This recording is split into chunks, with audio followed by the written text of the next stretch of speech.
नमस्कार। BA final economics third paper elementary statistics. और आज जो हमारा टॉपिक है, हम लोग पढ़ेंगे आज बहुलक मोड। हम जानते हैं कि बहुलक और माध्यिका ये दोनों स्थिति संबंधी माध्य है। स्थिति संबंधी माध्य है और ये संकेंद्रण जो केंद्रीय जो एक मूल्य है जिसके आसपास संकेंद्रण हो रहा है आंकड़ों का या मूल्यों का, तो बहुलक भी स्थिति संबंधी माध्य है। बहुलक की क्या परिभाषा है? तो बहुलक अंग्रेजी शब्द के मोड से उत्पत्ति हुई है। अंग्रेजी शब्द की मोड की उत्पत्ति किससे हुई है?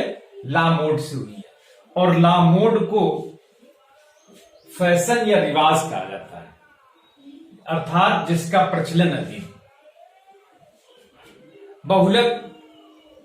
बहुलक ये स्पष्ट करता है कि कोई मूल्य है जो सबसे अधिक बार आया है, अर्थात एक प्रचलन में सबसे अधिक वही है।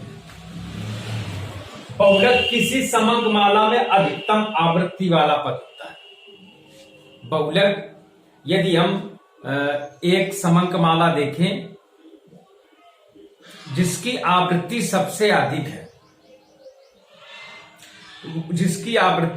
अधिक है, वह मूल्य ही बहुलक या मोड होता है। अब यहां पर चूंकि बहुलक स्थिति संबंधी माध्य है, कैनिंग और कीपिंग ने परिभाषित किया है कि बहुलक वह मूल्य है जो श्रेणी में सबसे अधिक बार आता है। श्रेणी में सबसे अधिक बार आने वाला जो मूल्य है वो बहुलक कहलाता है, और अर्थात जिसकी सबसे अधिक आवृत्ति है, जिसकी आवृत्ति जो फ्रीक्वेंसी है वो सबसे अधिक है, वो पद मूल्य बहुलक है। एक अगली परिभाषा क्रॉक्सटन व काउडेन की है कि एक वितरण का बहुलक वह मूल्य है। कौन सा मूल्य है? जिसके निकट श्रेणी की इकाइयां अधिक से अधिक केंद्रित होती हैं। अब चूंकि बहुलक केंद्रीय प्रवृत्ति की माप है, आंकड़ों के एक जगह संकेंद्रण होने की माप है, तो यहां पर बहुलक क्या है कि बहुलक वो मूल्य है जिसके निकट श्रेणी की इकाइयां अधिक से अधिक केंद्रित होती हैं। उसे श्रेणी का सर्वाधिक प्रतिरूप या विशिष्ट मूल्य माना जाता है। एक श्रेणी का वो मूल्य जो सबसे अधिक बार आया है तो उसको प्रतिनिधि मूल्य माना जाता है। अर्थात ये कहा जा सकता है कि ये जो मूल्य है ये इस पूरी समंक माला का प्रतिनिधि करता है। तो बहुलक भी क्या निकालता है, ज्ञात कराता है? प्रतिनिधि संख्या, प्रतिनिधि मूल्य को या विशिष्ट मूल्य को बहुलक के द्वारा ज्ञात किया जाता है, और बहुलक केंद्रीय प्रवृत्ति की माप है। इसी प्रकार से टुटले का कथन है कि बहुलक वह मूल्य है जिसके एकदम आसपास आवृत्ति घनत्व अधिकतम होता है। टुटले के अनुसार बहुलक वह पद मूल्य है जिसके आसपास सबसे अधिक आवृत्ति होती है। सबसे अधिक घनत्व जो है मूल्यों का उसी के आसपास होता है। तो इस प्रकार से बहुलक किसी समंक माला में सबसे अधिक बार आने वाला पद मूल्य होता है, और बहुलक जो है एक समंक माला का प्रतिनिधि मूल्य होता है। बहुलक किसी समंक माला का सबसे अधिक जो जिसकी आवृत्ति हो वह पद मूल्य बहुलक कहलाता है। अब बहुलक का अर्थ के बाद बहुलक के क्या गुण हैं? तो बहुलक सरलता, मतलब बहुलक का जो आकलन करना है, जो बहुलक की गणना करना है वो सरल। केवल मात्र एक समंक माला में देख लें जिसकी आवृत्ति सबसे अधिक हो वही बहुलक दूसरा इसका बिंदु रेखी प्रदर्शन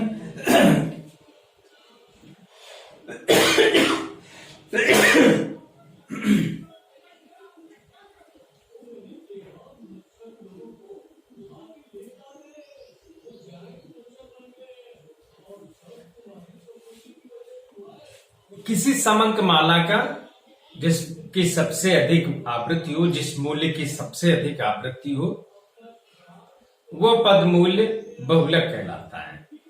बहुलक का अर्थ के बाद अब बहुलक के क्या गुण है, तो बहुलक का पहला गुण है सरलता। बहुलक की गणना करना सरल है। एक समंक माला में केवल अवलोकन विधि के माध्यम से ही, निरीक्षण विधि के माध्यम से ही हम ये पता लगा सकते हैं कि किसकी आवृत्ति सबसे अधिक है। जिस पद मूल्य की आवृत्ति सबसे अधिक है वह मूल्य बहुलक है। इतना सरल है। दूसरा क्या है कि बिंदु रेखी प्रदर्शन, बहुलक का बिंदु रेखी प्रदर्शन किया जा सकता है।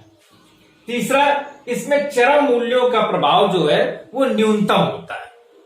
बड़े मूल्य जो होते हैं इसका प्रभाव सबसे कम बहुलक पे पड़ता है। क्यों? क्योंकि बहुलक केवल अधिकतम आवृत्ति वाला पद मूल्य ही बहुलक कहलाता है। और चूंकि सर्वोत्तम प्रतिनिधि मूल्य बहुलक सर्वोत्तम प्रतिनिधि मूल्य होता है। क्यों होता है? क्योंकि यह समंक माला का वह पद मूल्य होता है जिसकी सबसे अधिक आवृत्ति होती है, या जो पद मूल्य है उसके आसपास केंद्रीय होने के, संकेंद्रित होने की प्रवृत्ति रखते हैं, जिसका घनत्व जो है सबसे अधिक होता है। इस कारण से बहुलक जो है वो प्रतिनिधि मूल्य कहलाता है। अब ये तो उसकी कुछ विशेषताएं हैं या गुण हैं। अब इसका सरलता, तो इसको देखें सबसे पहले, ये जटिलता इसकी। एक तो व्यक्तिगत श्रेणी का बहुलक ज्ञात करना कठिन है, क्योंकि व्यक्तिगत श्रेणी को सबसे पहले हम आवृत्तियों में उसको परिवर्तित करेंगे, खंडित सीरीज में या अखंडित सीरीज में, डिस्क्रीट या कंटिन्यूअस सीरीज बनाएं। एक तो ये जटिलता है श्रेणी की कि व्यक्तिगत श्रेणी का बहुलक ज्ञात करना कठिन है, असंभव है। तो इस कारण से पहले उनको हम डिस्क्रीट सीरीज या कंटिन्यूअस सीरीज में बदलें, तब उसके बाद हम बहुलक की गणना कर सकते हैं। दूसरा, एक इसकी श्रेणी वाली एक समस्या उत्पन्न होती है, और दूसरा, जब निरीक्षण विधि फेल हो जाती है। अब वो फेल कब होती है? जब कई पद मूल्यों के समान आवृत्ति हो। समान आवृत्ति वाली समस्या जब उत्पन्न हो जाती है, वहां पर बहुलक ज्ञात करने की जो अवलोकन विधि है, ऑब्जर्वेशन मेथड है, जो निरीक्षण मेथड है, वो फेल हो जाता है। अब वहां ग्रुपिंग मेथड का प्रयोग किया जाता है, जो बड़ा कठिन है। तो इस कारण से बहुलक की गणना करना जटिल भी है। अब इसको पहला देखें, अनिश्चितता। यही स्थितियां जब समान आवृत्ति होती हैं तो वहां पर हम निश्चित नहीं कर पाते हैं कि बहुलक वास्तविक मूल्य कौन सा है। तो ये अनिश्चितता भी इसका दोष है, और जटिलता भी। और चरम मूल्यों की उपेक्षा करता है, ये तो एक साधारण चरम मूल्य। अब ये भ्रामक माध्य उत्पन्न कर देता है। जैसे ये वो प्रतिनिधि चुन सकता है जो वास्तविक रूप में प्रतिनिधि नहीं हो सकता, केवल सैद्धांतिक प्रतिनिधि चयन कर लेता है। जैसे यदि 200 लोगों की आय का जब हम एक श्रेणी बनाते हैं, अनुमान लगाते हैं, तो उसमें देखते हैं कि यदि उदाहरण में केवल 10 लोगों की आय जो है